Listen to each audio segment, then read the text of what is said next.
Just wanted to give a little intro to this after seeing the final video that I made after editing it.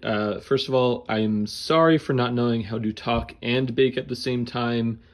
I'm good at one of those tasks, but just can't do them at the same time. I am sorry for all the ums and the likes in my video. Very embarrassing, again, not being able to talk. I would like to also apologize for the 25-minute runtime. I'll never criticize a movie for being too long ever again after this monstrosity of a self-indulgent video. What else? Oh, also just like the terrible production quality in general. I have zero infrastructure, so I'm literally just baking with one hand and recording with the other hand. I hope these beautiful cookies can make up for some of those sins. All right, enjoy the video, maybe, hopefully, I don't know. All right, we're gonna make some brown butter chocolate chip or chocolate chunk cookies here. So first, melting our butter. I cut it up into little pieces just to make it melt easier around like medium-high heat. You don't want to go too aggressive, just because once you kind of get close to that, like browned stage, it can burn really easily. Anyways, the recipe I'm using for this is Kenji Lopez's brown butter chocolate chunk cookie recipe, and it's like one of my favorite cookie recipes. It's a little intense, not that intense, but just like a little more extra than some traditional cookie recipes where you have to like brown the butter and chop chocolate and let it like rest overnight, let the dough chill overnight. But it's a really cool recipe. Like Kenji Lopez is one of my favorite recipe writers, because he is very scientific in his methods. He like went to MIT, studied like chemistry or something like that. But like all his recipes, he does like a very thorough breakdown of like why he uses certain ingredients and all his methods and kind of what functions the ingredients serve and stuff like that. And this is like this recipe is the best example of that, where pretty much every variation or every possible component of a chocolate chip cookie you could have, he has tested. So like baking powder versus baking soda, the ratio of like egg whites to egg yolks, brown sugar, white sugar. He even tested like making his own caramel out of white sugar and using that. Like pretty much every component he has tested. And he has given like a write-up on why he made the decisions that he did. But yeah, and then also with this butter, we want to make sure we're moving it around frequently. That'll prevent it from burning. And it'll make sure it like kind of cook everything evenly. So yeah, it's a really, really good recipe. Pretty much like a lot of his choices are really done to get the most flavor out of the cookie. So like lots of like deep, like kind of like toffee flavored, like caramelized sort of flavors. So that, and like also getting that like crispy sort of texture from a cookie. I know there's differing schools of thought. Some people love their cakey cookies, their chewy cookies. Some like their crispy. I'm a crispy guy. So this recipe is good for me. But the beautiful thing about his write-up for it is if you like a different kind of cookie, you can kind of see how you get to those different things, because he kind of tells you like what makes a cookie cakey or crispy, and like how you kind of get to that desired outcome. So it's very cool stuff. Yeah, and then when I'm not going to show all this browning process, so I'll cut to when we get some browning going. All right, we're seeing some activity, some browning activity here. So what we want to do is take this off the heat, stir it around a little more. We want to get, yeah, we got a lot of good browning. All right, and this stuff can really develop quickly, so we want to make sure we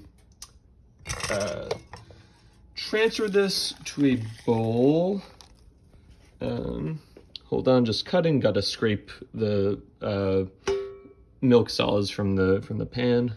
All right, we're back. And then another step that he does, I just dropped in a couple ice cubes in here, which we're gonna get a lot of sizzling action.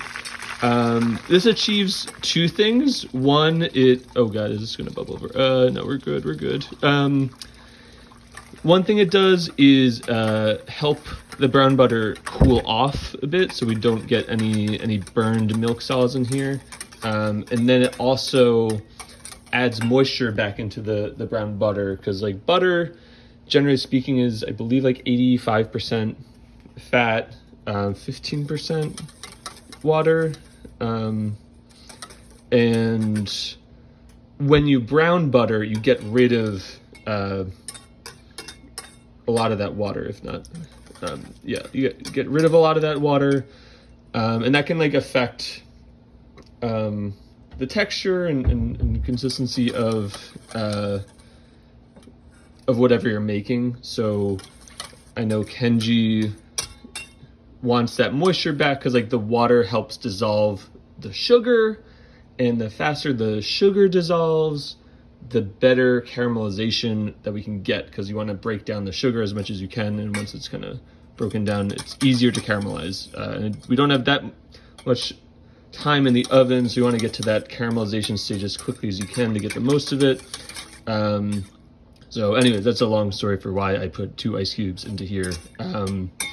And we want this butter mixture to be like we definitely don't want it to be hot. We kind of want it to get like a little more thick and also cool. So we're gonna put it into the fridge for about 20 minutes.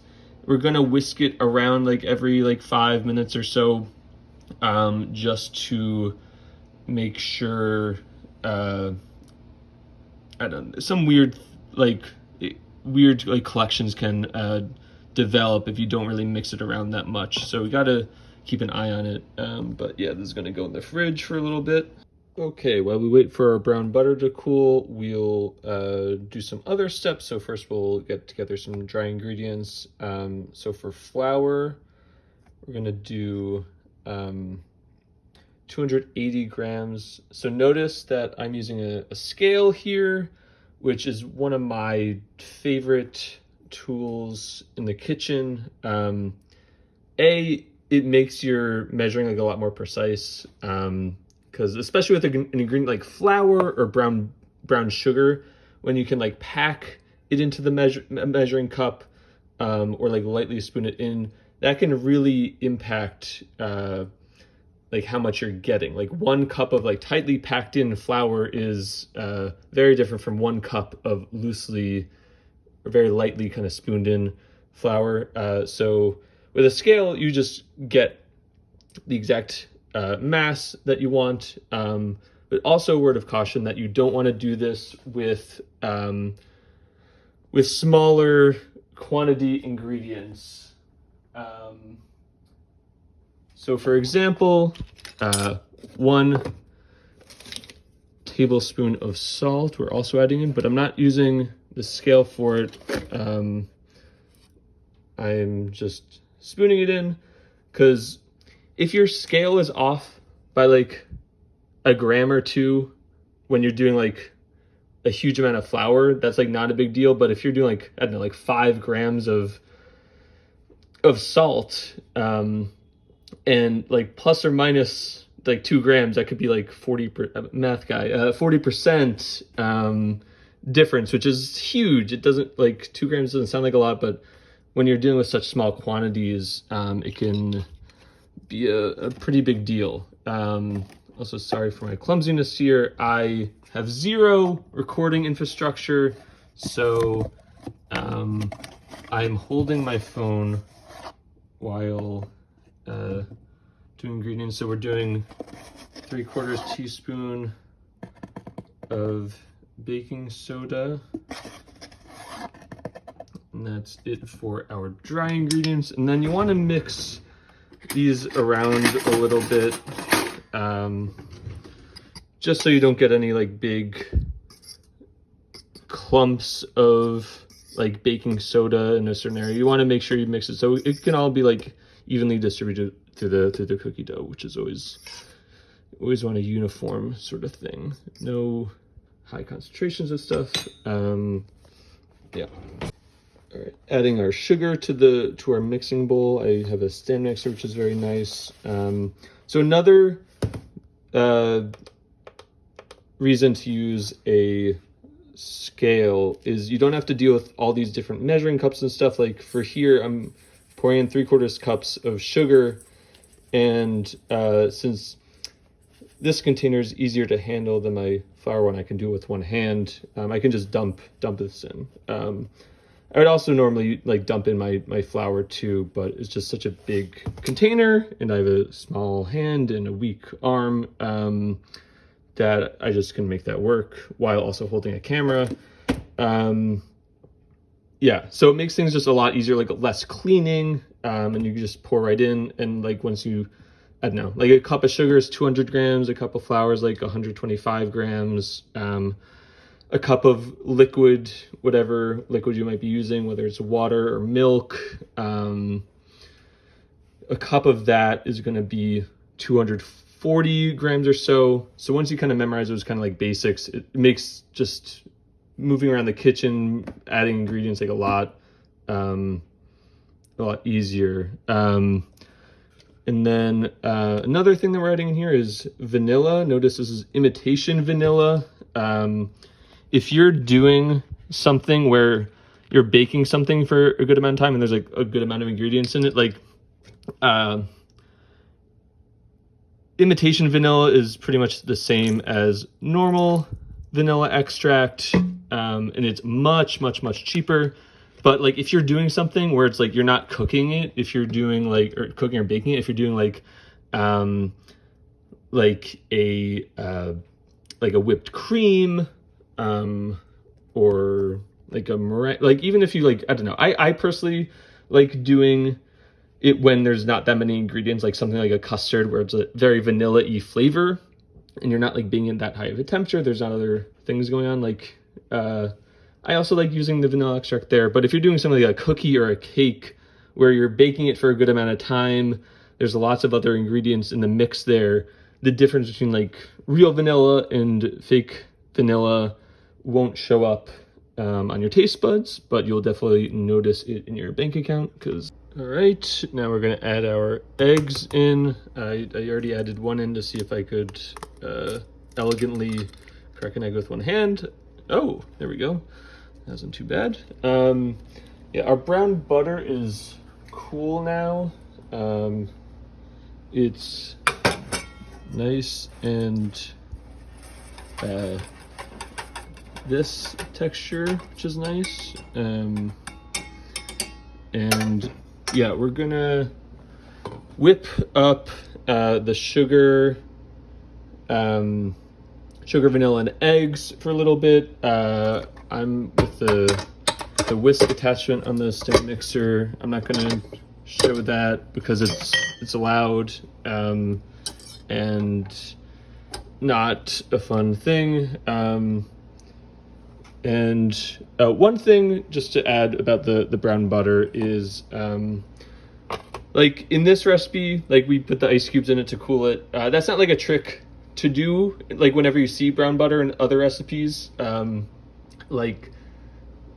affects like the amount of liquid in the mix, and if another recipe doesn't call for that, you don't want to add just like extra liquid there. Would definitely just stick to the instructions. I don't know, like people, not to brag, but like a lot of people, when I make something, they'll be like, oh my God, like, how'd you do that? And like, I don't know, baking is really just following instructions, really. I feel like that's really half the battle. Just read and just do what it says. It's usually not that technique based. And if you do run into a technique you're not familiar with, like, you could just YouTube it, be like, how do I do whatever? And someone will have a video. That's nice. So it's really like following instructions and like knowing where to find recipes, because especially in the era of AI, there's a lot of slop out there, all sorts of terrible, poorly tested TikTok, Instagram recipes. So it's really important to find like a good trusted source of recipes. I personally like Kenji Lopez, who's written the recipe I'm following here. Kenji Lopez on Serious Eats. He has a YouTube channel. Stella Parks, another incredible person. She's on Serious Eats. Smidden Kitchen is a very good website that I use. Chef John on Food Wishes. He has really good videos, which is nice if you're more of like a visual learner. And yeah, he's really good. And then also like King Arthur Flour is another good source. So yeah, stay off the TikTok recipes that are like, I don't know, like 5 cuts every second or whatever. And I don't know, anything that looks too good to be true. There's lots of AI content out there, which kind of sucks. But yeah. All right, we whipped up our sugar and eggs and vanilla to kind of get these like ribbony sort of consistency here. This is to give the white sugar kind of head start on getting dissolved and ready for caramelization in the oven. Now we're going to add some brown sugar, which I will try to do with one hand, 140 grams of that. Oh, all right, we're almost there. That was too much. All right, rescued some. Oh God, I can't do this with one hand. This is terrible. Here we go. Brown butter going in. Once I stop recording, I will finish scraping this in and then continue to beat that in. All right, so we got our brown butter and brown sugar mixed in. You can see these like brown little specks from the brown butter. Oh man, smells so good. Now we're just gonna add our flour, salt, baking soda, and I'm gonna mix this up. And like, you really don't want to over mix this, so you kind of just do it like just until it gets combined, like maybe even a little less, because we're gonna add our chocolate and like mix that in too, so that'll give it even more time to kind of get in. You really don't want to over mix because that'll make the cookies like pretty tough. And yeah, it really messes with the texture. So you want to be very cautious with over mixing here. I also have no way of showing you how to chop the chocolate with one hand with the camera. So I'm just going to show you this, and then when I cut back, you'll see it all chopped up. All right, here's our chocolate that's all chopped up. You kind of have these differing sizes of chocolate. I think the good thing about like chopping up a bar of chocolate that's nice is chocolate chips are designed to not melt and to kind of like maintain their shape, but with these chocolate bars, they don't have those like extra ingredients added to kind of prevent melting. So you kind of get like melty, gooey pockets, and I don't know, you get like a pretty, I don't know, different size of clusters of chocolate, and you kind of get these like chocolate shavings kind of dispersed like throughout. So it's just an interesting diversity of chocolate.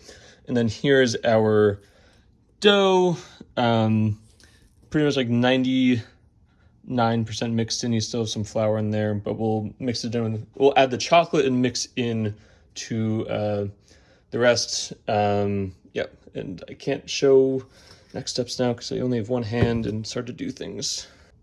All right, after some mixing, we have a pretty uniform cookie dough here. So the next step is to chill this overnight, which helps break down some like the flour and sugar. And again, like another way to kind of get more caramelization and like nice toffee, like deeper flavors. and that extra browning, which is nice. So yeah, so this will be chilled overnight. It's generally like, I think it's usually a good thing to do with cookie doughs is to let them chill a little bit, to just develop like more complex flavors. But if a recipe doesn't explicitly call for it, just be mindful of that with your baking times. You might need to add on like a few extra minutes. And also note that it might be harder to kind of like scoop out if it's not intended to be chilled. So just words of caution and advice there if you plan on going rogue from a recipe you're trying and doing a little extra chilling. Okay, our cookie dough has chilled overnight, and now we're ready to scoop it out onto our baking sheets. So I'm using a cookie scoop, which is very nice to be able to use with one hand. You could just use like a normal spoon if you don't have one. But one nice thing about this is you can do that. So one, I don't know, Kenji seems to be pretty obsessed with like a craggy cookie texture.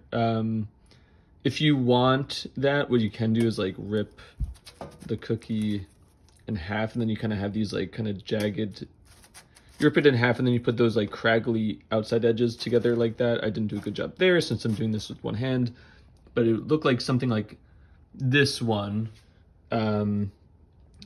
But if you don't really care that much, you can just put a normal,